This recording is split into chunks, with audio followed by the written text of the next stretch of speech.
Hello students of 7th standard. चलिए आज हम ज्योग्राफी का थर्ड लेसन टाइड्स देखेंगे।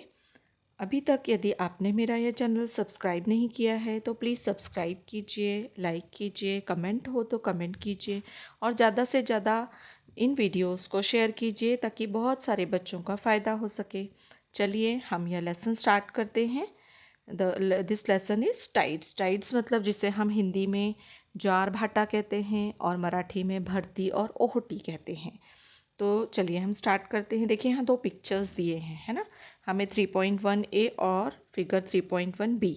इसमें हमें क्या दिखाई दे रहा है कि 3.1 ए में जो पानी है ना, समुद्र का पानी हमें बहुत ज़्यादा किनारे पर दिखाई दे रहा है और ये 3.1 बी फिगर में हमें पानी एकदम शांत और ठहरा हुआ दिखाई दे रहा है, जो एकदम किनारे तक नहीं आया है।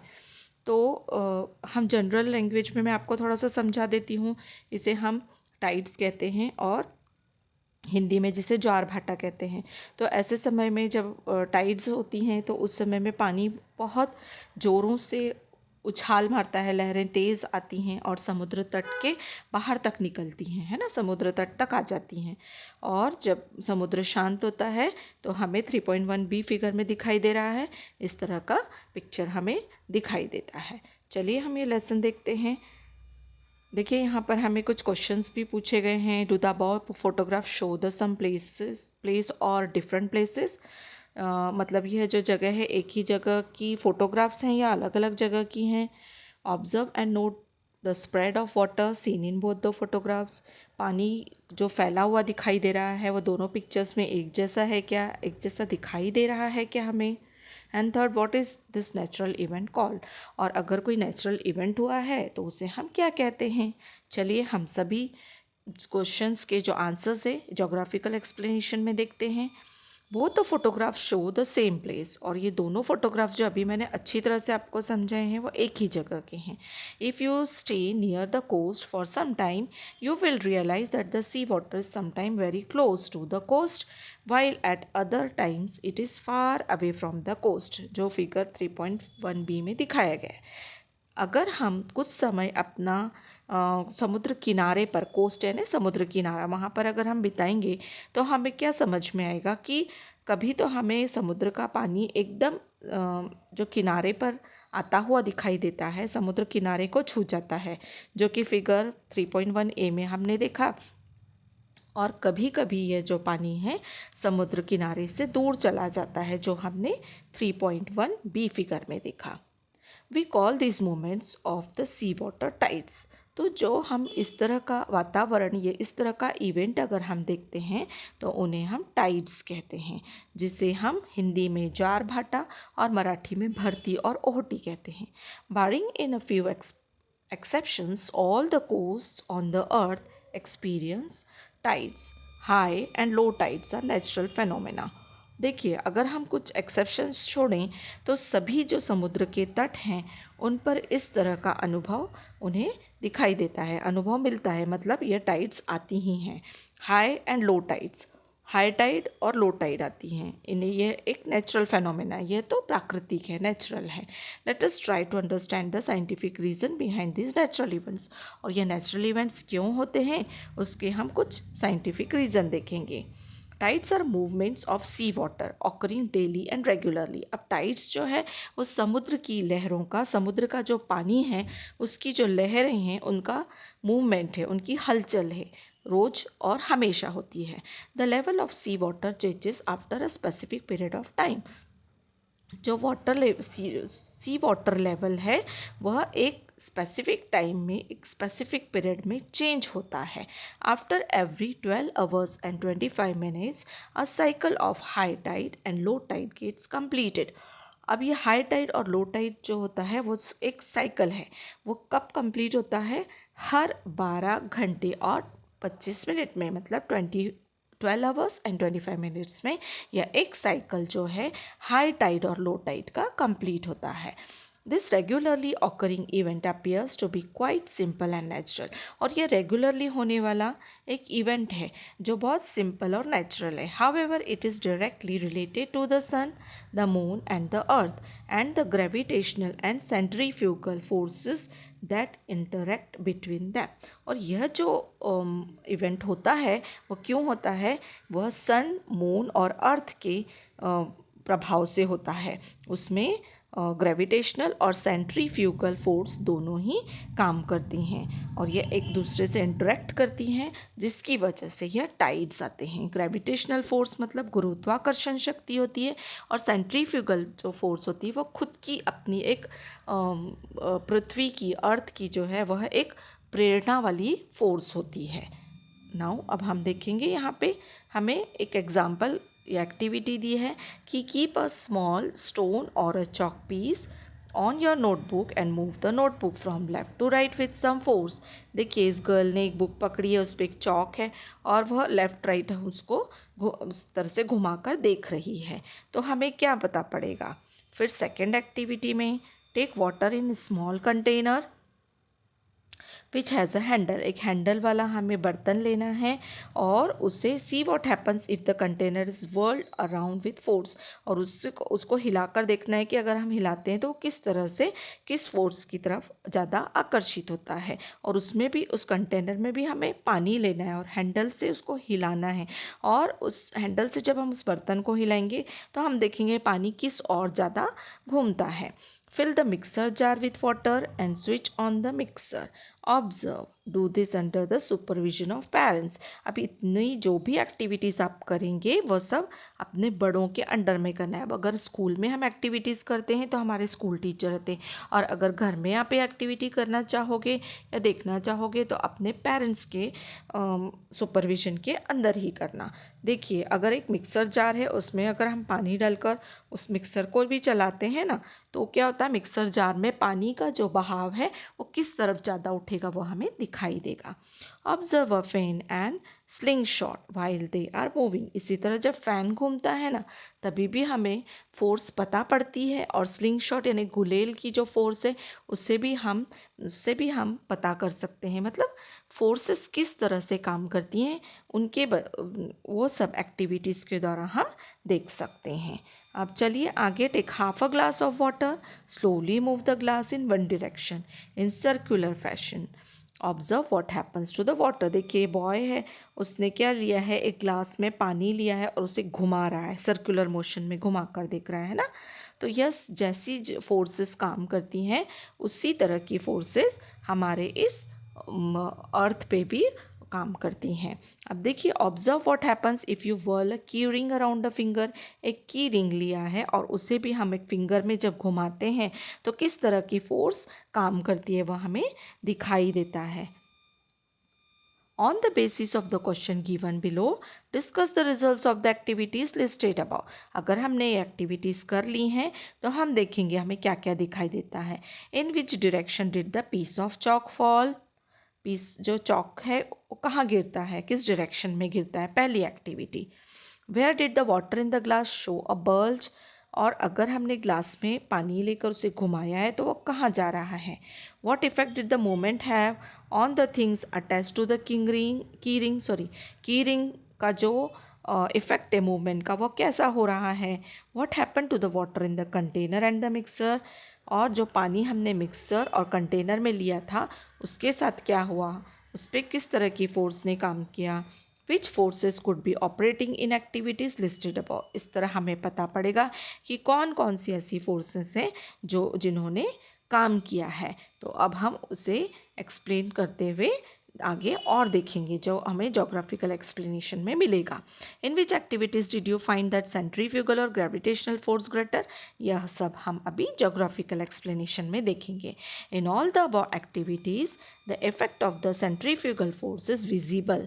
और इन सब एक्टिविटीज़ में हमें कौन सी फोर्स विजिबल दिखाई दी, सेंट्रीफ्यूगल। सेंट्रीफ्यूगल जो फोर्स होती है वो एक आंतरिक फोर्स होती है, जो जैसे कि अभी अर्थ काम कर रही है, एक अर्थ में जैसे समुद्र में एक ही तरह की हलचल हो रही है, पानी में एक ही तरह की हलचल हो रही है, लेकिन कभी कभी पृथ्वी में अपनी ही एक प्रेरणादायी एक फोर्स निर्माण होती है जो वो ग्रेविटेशनल फोर्स के अगेंस्ट में काम करती है। तो ऐसी जो फोर्स होती है उसे हम सेंट्रीफ्यूगल फोर्स कहते हैं।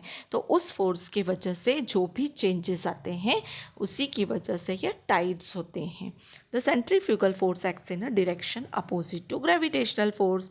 ये जो सेंट्रीफ्यूगल फोर्स होती है ना, वो ग्रेविटेशनल फोर्स के अपोजिट काम करती है। Centrifugal means going away from the central. Centrifugal का मतलब क्या होता है? एक केंद्र से दूर हटकर काम करना या दूर हट के अपनी फोर्स को लगाना, that is centrifugal force. You must have experienced it too. At the local fairs, if you sit in a Ferris wheel, your seat spins and leans outward away from the wheel. This also is an effect of centrifugal force. अब हम अगर बड़े से giant wheel में बैठते हैं ना, झूला जिसे कहते हैं गोल घूमने वाला, तो जब हम उसमें बैठते हैं ना झूले में, तो हम क्या देखते हैं कि जिस झूले में हम बैठे हुए हैं ना, वो जो पूरा सर्कल होता है ना, उससे हटकर जोर से बाहर की ओर आता है। उस पूरे सर्कल से हटकर जोर से बाहर की ओर आता है। उससे हमें क्या पता पड़ता है कि यहाँ पर सेंट्रीफ्यूगल फोर्स काम कर रही है। सो यह इफ़ेक्ट होता है इस फोर्स का। अभी हम यहाँ देखेंगे centrifugal force and gravitational force क्या होती है। Due to its rotation the earth gets a type of power और फोर्स। अभी रोटेशन जब होता है ना अर्थ का, तो उसे एक तरह की पावर या फोर्स मिलती है। This force works away from the centre. और ये फोर्स जो होती है ना, सेंटर से हटकर काम करती है। It is called centrifugal force और इसे ही हम सेंट्रीफ्यूगल फोर्स कहते हैं। सी फिगर 3.5। अभी हम 3.5 जो फिगर है उसमें देखेंगे। देखो यहाँ पे दिखाई है centrifugal force and gravitational force, है ना। तो यहाँ पर जी से हमें ग्रेविटेशनल फोर्स दिखाई है जो कि अंदर सेंटर में ही काम कर रही है, और सी फॉर सेंट्रीफ्यूगल फोर्स जो है वो बाहर निकल रही है, सेंटर से बाहर की ओर जा रही है ना। तो यहाँ पर देखिए नॉर्थ पोल में भी हमें एक सेंट्रीफ्यूगल फोर्स काम करती दिखाई दे रही है जो पूरे सेंटर से बाहर होकर काम कर रही है, ठीक है ना। तो इस तरह से यह फोर्स काम करती है। Due to this force any object on the earth would be thrown into the space. और ये ऐसी फोर्स होती है ना जिसमें कोई भी चीज़ को ये अर्थ अपने से दूर फेंकने की कोशिश करती है। However the gravitational force is working towards the centre of the अर्थ। लेकिन ऐसे समय में जो ग्रेविटेशनल फोर्स है वो अर्थ के सेंटर में काम कर रही होती है। उसी समय में this force is many times greater than the centrifugal force. और हमें पता है कि ये जो ग्रेविटेशनल फोर्स होती है ना, वो बहुत फोर्सफुल होती है, इवन बहुत ज़्यादा सेंट्रीफ्यूगल फोर्स से भी ज़्यादा तेज होती है। Hence any object on the surface of the earth remains at the place where it exist. और ऐसे समय में अगर अर्थ अपने से किसी चीज़ को दूर फेंकना भी चाहे तो एक ग्रेविटेशनल फोर्स ऐसा होने नहीं देती है, क्योंकि ये सेंटर में काम कर रही होती है। ठीक है, इतना भी हमने अच्छी तरह से समझ लिया है। अभी हम टाइड्स क्या होते हैं वो देखेंगे। तो टाइड्स क्या होते हैं? The following factors are responsible for the occurrence of tides. अब ये टाइड्स जो होते हैं ना, उसके लिए कुछ फैक्टर्स रिस्पॉन्सिबल होते हैं। फर्स्ट है the gravitational pull of the moon and the sun as well as that of the earth. अब ग्रेविटेशनल पुल जो होती है किसकी? मून की, सन की और अर्थ की। ये इन तीनों की ग्रेविटेशनल पुल की वजह से ही टाइड्स होते हैं। Next, revolution of the earth around the sun and the indirect revolution of the moon around the sun. अब ये हमें पता है कि अर्थ जो है सन के आसपास रिवॉल्व करती है और इनडायरेक्टली मून भी सन के आसपास रिवॉल्व करता है। तो ऐसे समय में भी इनके रिवॉल्यूशन के कुछ इफ़ेक्ट की वजह से भी यह टाइड्स होते हैं। और centrifugal force generated due to the rotation of the earth. और जब अर्थ का रोटेशन होता है उस समय सेंट्रीफ्यूगल फोर्स निर्माण होती है, जनरेट होती है, और उसकी वजह से भी टाइड्स होते हैं। सी, यहाँ हमें ऑकरेंस ऑफ टाइड्स दिखाई दे रहे हैं फिगर 3.6 में, है ना। तो जहाँ पर हाई टाइड हमें दिखाई दे रहे हैं, देखो हाई टाइड सेंट्रीफ्यूगल फोर्स की वजह से हो रहे हैं और उसी के अपोजिट में लो टाइड हो रहे हैं, अप एंड डाउन, है ना। तो सेंट्रीफ्यूगल फोर्स की वजह से हाई टाइड हो रहा है और अर्थ की जो ग्रेविटेशनल फोर्स है वह भी काम कर रही है। देखिए ब्लैक एरो से हमें ग्रेविटेशनल फोर्स दिखाई दे रही है और जो ब्लैंक एरो है उससे हमें सेंट्रीफ्यूगल फोर्स दिखाई दे रही है। तो अपोजिट साइड में दोनों काम कर रही हैं ना। हाई टाइड आ रहा है क्योंकि सेंट्रीफ्यूगल फोर्स की वजह से आ रहा है, और ग्रेविटेशनल फोर्स उसे वापस अपनी तरफ खींच रही है ना। तो यह सब ग्रेविटेशनल फोर्स और सेंट्रीफ्यूगल फोर्स की वजह से टाइड्स आते हैं। The moon is closer to earth than the sun, hence its gravitational force becomes more effective than that of the sun। अब ग्रेविटेशनल फोर्स तो इनमें होता है, तो मून जब अर्थ के एकदम पास में है तो इसका ग्रेविटेशनल फोर्स बहुत ज़्यादा काम करेगा बजाय सन के, क्योंकि सन अर्थ से दूर है। Tides occur due to the relative position of the moon, the sun and the earth. और टाइड्स होती हैं क्योंकि रिलेटिव पोजीशन आती है, एक ऐसी पोजीशन आती है मून, सन और अर्थ की, जिसकी वजह से टाइड्स आते हैं। A place on earth located at the opposite point of the place experiencing high और low tide also experience high और low tide respectively at the same time. अब देखिए, जहाँ पर a place on the earth located at the opposite point of the place experiencing high और low tide also experiences high और low tide respectively at the same time, मतलब opposite side में ये दोनों चीज़ होती हैं, दोनों जगह पर टाइड्स एक समान आते हैं अर्थ में अपोजिट साइड में। This is a result of centrifugal force. और ऐसा क्यों होता है? सेंट्रीफ्यूगल फोर्स की वजह से। अभी हम देखेंगे यहाँ पर, देखिए फिगर 3.6 में हमने देखा कि किस तरह से हाई और लो टाइड्स ऑकर हो रहे हैं। तो when there is high tide at 0 degree meridian, the 180 degree meridian also experiences high tide. अगर अर्थ पे 0 डिग्री मेरिडियन पर हाई टाइड आता है तो सेम उसके अपोजिट 180 डिग्री मेरिडियन पर भी हाई टाइड आएगा। ठीक है। The meridians that are at right angle to those having high tide will experience low tide at the same time।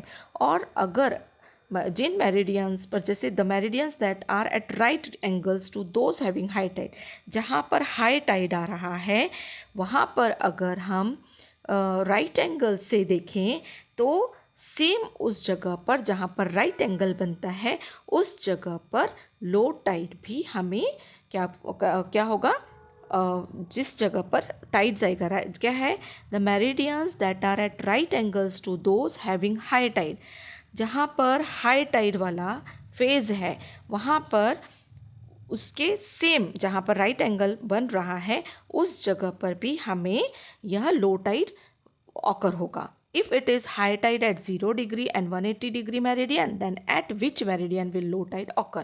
मतलब अगर 0 डिग्री और 180 डिग्री मेरिडियन पर हाई टाइड आ रहा है तो जहाँ पर उसका 90 डिग्री का एंगल बन रहा है वहाँ पर हमें लो टाइड भी एक्सपीरियंस होगा।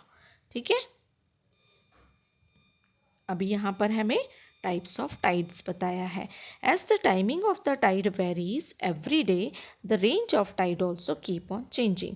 अभी जो टाइड है वो चेंज होता रहता है, हर दिन चेंज होता रहता है, तो यह इसकी रेंज जो है वो भी चेंज होती रहती है।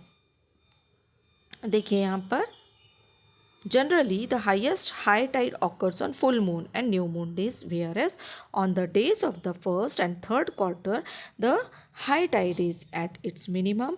Spring tides and neap tides are the two types of tides। देखिए, generally the highest high tide occurs on full moon and new moon days। जो हाई टाइड्स होते हैं वो जनरली फुल मून और न्यू मून को ही होते हैं, जिसे हम पूर्णिमा और अमावस्या कहते हैं। उसके बाद फर्स्ट और थर्ड क्वार्टर को, मतलब दोनों जो पक्ष हैं उनकी अष्टमी के समय यह जो टाइड्स होते हैं वह बिल्कुल मिनिमम हो जाते हैं। स्प्रिंग टाइड्स और नीप टाइड्स उन्हें कहा जाता है। तो पहला स्प्रिंग टाइड्स क्या होते हैं, जिसे हम बाहर वाले बृहत टाइड्स या बृहत जो है ज्वार भाटा कहते हैं। तो स्प्रिंग टाइड क्या होते हैं? On new moon and full moon days the gravitational pull of the sun and moon act in same direction. अब न्यू मून और फुल मून डे के टाइम जो ग्रेविटेशनल पुल होती है ना सन और मून की, वह एक ही डायरेक्शन में काम करती है, जिससे क्या मिलती है, उनकी पावर बहुत ज़्यादा हो जाती है। Due to this the total pull increases, जो टोटल पावर होती है ना पुल जो है वो इंक्रीज हो जाती है, बढ़ जाती है। Has the tide on these days is much higher than the average high tide, इसलिए इन दिनों में एवरेज जो हाई टाइड है उससे भी ज़्यादा टाइड जो है हाई टाइड हो जाते हैं। This is known as spring tide, और ऐसी टाइड को स्प्रिंग टाइड कहते हैं। अभी हमें फिगर 3.7 में इस तरह का दिखाया गया है। 3.7 देखिए, फिगर स्प्रिंग टाइड दिखाई दे रही है हमें, हाई टाइड ना, जो मिनिमम लेवल है उससे भी ज़्यादा बाहर हो जाता है। यहाँ पर देखिए पोजीशन दिखाई है, सन है, मून है और यहाँ पर अर्थ है। अब मून और सन जो हैं उन दोनों की ग्रेविटेशनल फोर्स जोरों से काम करती है, जिसकी वजह से हाई टाइड आते हैं। और ये देखो लो टाइड एकदम हमें अपोजिट दिखाई दे रहे हैं, ठीक है ना। इस तरह से पोजीशन होती है किसमें, स्प्रिंग टाइड में। So as the bulge at the high tide is greater, the water at low tide recedes much more. और ऐसे समय में जो पानी होता है ना समुद्र का, जोर जोर से लहरें ऊपर की ओर बढ़ जाती हैं। The water level during spring tide is higher than the average high tides and lower than the average low. मतलब जो एवरेज हाई और लो की कंडीशन होती है ना लहरों की, उनसे भी ज़्यादा हाई और हायर बोलो हम, हायर पॉइंट पर ये लहरें चली जाती हैं, मतलब टाइड्स आते हैं। अब नीप टाइड क्या होते हैं? While revolving around the earth the moon makes a right angle with respect to the earth and the sun twice a month. जबकि नीप टाइड में क्या होता है कि जब while revolving around the earth the moon makes a right angle with respect to the earth and the sun, जब moon घूम रहा होता है ना अर्थ के आसपास, ऐसे समय में वह अर्थ और सन से राइट एंगल बनाता है। ऐसा महीने में 2 बार होता है, twice a month. This position occurs on the first and third quarter of each month, ऐसा पहले और तीसरे जो है क्वार्टर में होता है। मतलब हर अष्टमी को, एक महीने में जब 2 बार अष्टमी आती है उस समय होता है। On both these days the forces of both the sun and the moon operated right angle on the earth, और ऐसे समय में जो फोर्स होती है ना सन और मून की, वो राइट एंगल में काम करती हैं। सी फिगर 3.8। अब हम 3.8 फिगर हम यहाँ देखें क्या, ये देखिए नीप टाइड दिखाई दे रहा है। तो सन कितना दूर है ना, और देखो सन और ये अर्थ है और ये मून है, राइट एंगल फॉर्म कर रहे हैं, दिखाई दे रहा है हमको, है ना। तो ऐसे समय में जो टाइड होती है ना वो एकदम शांत चलती है, मतलब आराम से चलती हैं। लेवल ऑफ हाई टाइड भी ज़्यादा नहीं होता है और उस तरह से यह मेंटेन रहता है, इसका जो बैलेंस है ना टाइड का वो मेंटेन रहता है, ठीक है। So at the places where the sun causes high tide, the gravitational pull of the moon, which is at right angle, also act on the sea water. अब ऐसे समय में राइट एंगल में ये फोर्सेस काम कर रही हैं। सन जब हाई टाइड में काम कर रहा होता है ग्रेविटेशनल पुल की वजह से, तो मून की भी जो फोर्स होती है वो काम कर रही होती है राइट एंगल में। Due to such condition the water level rise is less than usual at the time of high tide. तो हर समय जो हाई टाइड आती है ना उसके मुकाबले में यह जो टाइड रहती है वह एकदम कांस्टेंट रहती है। Similarly fall in water level is less than usual at the time of low tide. इसी तरह जो वाटर लेवल लो टाइड का रहता है वह भी आराम से एज यूजुअल रहता है, मतलब लेस देन यूजुअल, मतलब जैसा हमेशा होता है ना पूर्णिमा और अमावस्या के, उसकी बजाय कम होता है। This is because the attraction of the sun and the moon are not complementary but at right angle to each other. ऐसा क्यों? क्योंकि मून और सन जो है अर्थ से मिलकर राइट एंगल बनाते हैं। सच टाइड्स आर कॉल्ड नीप टाइड्स, और ऐसे टाइड्स को हम नीप टाइड्स कहते हैं। Neap tides are a little lower than the average high tides and a little higher than the average low tides. इस तरह से नीप टाइड्स रहती हैं जो वह थोड़ी कम होती हैं एवरेज हाई टाइड्स से और थोड़ी ज़्यादा होती हैं एवरेज लो टाइड्स से, little higher than the average low tides, ठीक है।